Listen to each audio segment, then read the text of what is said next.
Okay, My Kingdom 666 asked me what brought me on YouTube. There's actually two answers to this. One of these answers you guys probably already know because of what I've recently stated in past videos. But I'm going to give the whole story. What actually brought me to YouTube were martial arts videos. Yeah, martial arts videos. That's what, if you look at my channel, right, and look at the date that I signed up, you'll notice I showed up in 2006. But I actually didn't start making videos until 2008. So what the hell was I doing between 2006 and 2008? Research. Most people go up on YouTube for entertainment. To see this guy make an ass of himself, to see that girl show her. Well, you can't really do that on YouTube, but I know people try anyway. People go there for entertainment, or they're there to see drama, of course. I don't even have to mention names of the recent drama some people have seen. Or they just want to see somebody get completely owned by somebody else. I came on YouTube because I noticed, hey, there's a lot of really good martial arts stuff here. I'm still into martial arts, it's no secret. And I noticed a lot of forms and styles that you can't really see in the West. They were showing like full clips of them on YouTube, the entire techniques, the forms, applications and stuff like that. And that was really helping my own personal research on different styles and arts and their development. So that's what actually brought me to YouTube. I was watching martial arts clips on styles that some of you guys have probably never heard of. And then gradually I started noticing that, hey, there's a lot of intellectuals on here. So I started watching YouTube for, smart individuals who would speak either philosophy or politics and things like that. And that's gradually how I got to find K-Biomech, whose stuff had intrigued me so much that I had to respond to him. And that's what got me making videos on YouTube. So to make that shorten the answer to that question, one, martial arts videos is what brought me to YouTube. K-Biomech is what got me making videos on YouTube. So there we go.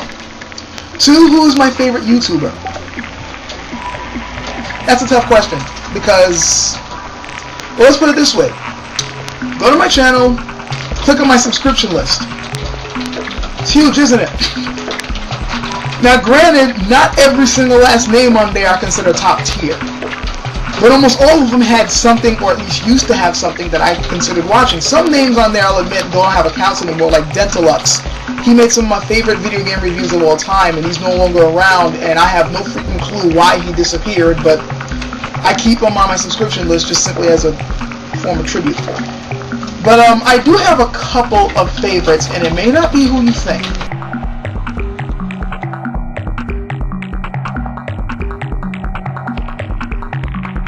K-Biomech, of course, is one of my favorites. Again, he's the reason why I made videos. Then there's another one, Professor... Damn, I always mess this... I know it's Professor MT something something something.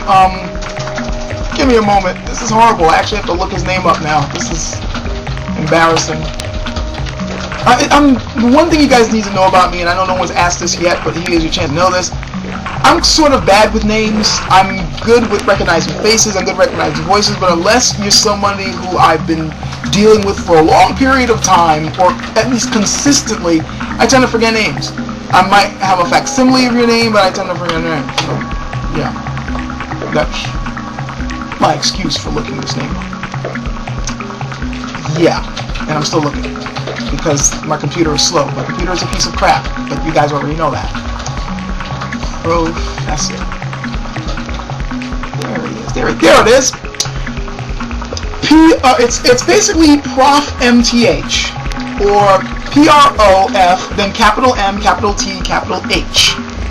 He's one of my favorites because I think out of all the videos and all the channels I've seen debunking many of the myths of religion, his has got to be the best. He does it very calmly. He shows the facts very well. He shows the flaws in the scriptures itself. And quite frankly, I have yet to see anyone able to come up with a decent argument against him. I mean, he just covers all corners. And I think part of the reason why he's so damn good at this is because he used to be in training for priesthood. That helps when you're debunking the bullshit.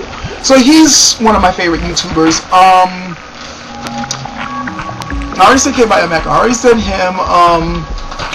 Question mark of God I've always liked simply because she tends to put up a lot of thought-provoking videos. Like almost every time she's put up a video is always sort of like on left field, and they had me going, huh, that's a little, wow, I didn't, you know, it's just like something that made me go, huh. Then there's Political Piss Take. These guys, unfortunately, are small time, and every now and then I'm thinking, why? Maybe it's me. Maybe I'm the only one who finds enjoyment with their videos, which really aren't videos. They're just audio recordings and, you know, pictures or whatever of them just ranting about shit. But I love it because they rant about relevant issues, and instead of just some pundit with an agenda ranting about, you know, political issues, or somebody with a completely uninformed opinion, it's just two young people who are fairly intelligent just hashing out some of the flaws they see in today's society, and to me it just works. I kind of like this sort of unscripted, sort of just hashing out of BS from day to day. It's sort of like listening in on a conversation that you might hear down the street, but it's an intelligent one and you can't help but want to chime in. I've actually done recordings with these guys. Unfortunately, I lost some of the recordings. I wanted to put them up, but I never got a chance. But I'll tell you one thing, these guys are pretty intelligent, and if you ever get a chance to deal with them on Skype, you will be in for some really cool shit. I'm not saying that they're, you know, the ultimate experts or anything. I just simply like their style, so they're one of my favorites. Pierre Elliott Trudeau is another favorite of mine. I'm listing a lot of names. Then there's KF Conrad. He has two channels, KF Conrad and then KF Conrad 1. I think KF Conrad 1 is probably the one he's consistently updating these days. This guy's got to be one of the best dudes I have ever seen on YouTube with a katana blade. Yes, I know that's out of left field. It has nothing to do with politics or philosophy or religion. I'm into martial arts and swords, remember? This guy, his skills are nice. I can understand. I mean, he's constantly bagging himself. He's constantly saying, I'm not that good. I need to practice. I need polish. And while I can see what he's talking about when he makes his cuts, at the same time, they're better than most other people's I've seen on YouTube.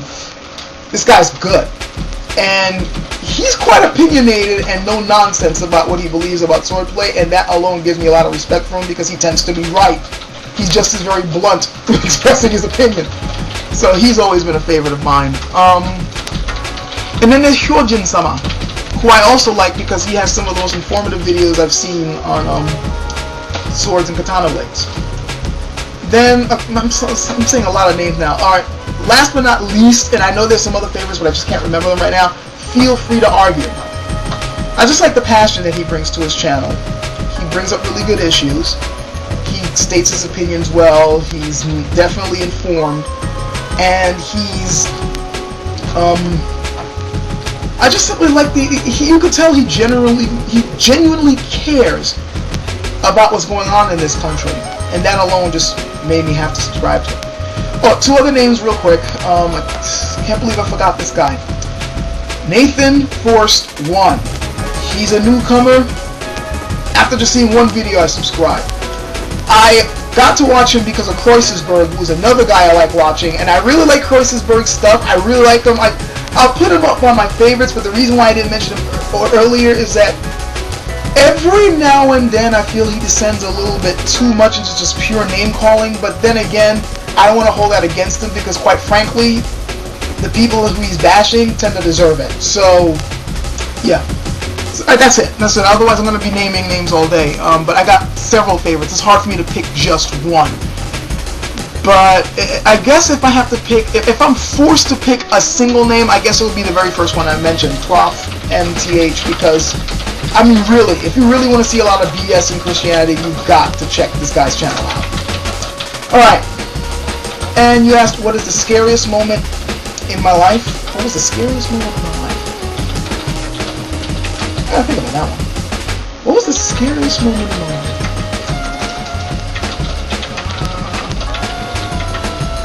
Damn! What was the scariest moment in my life? Okay.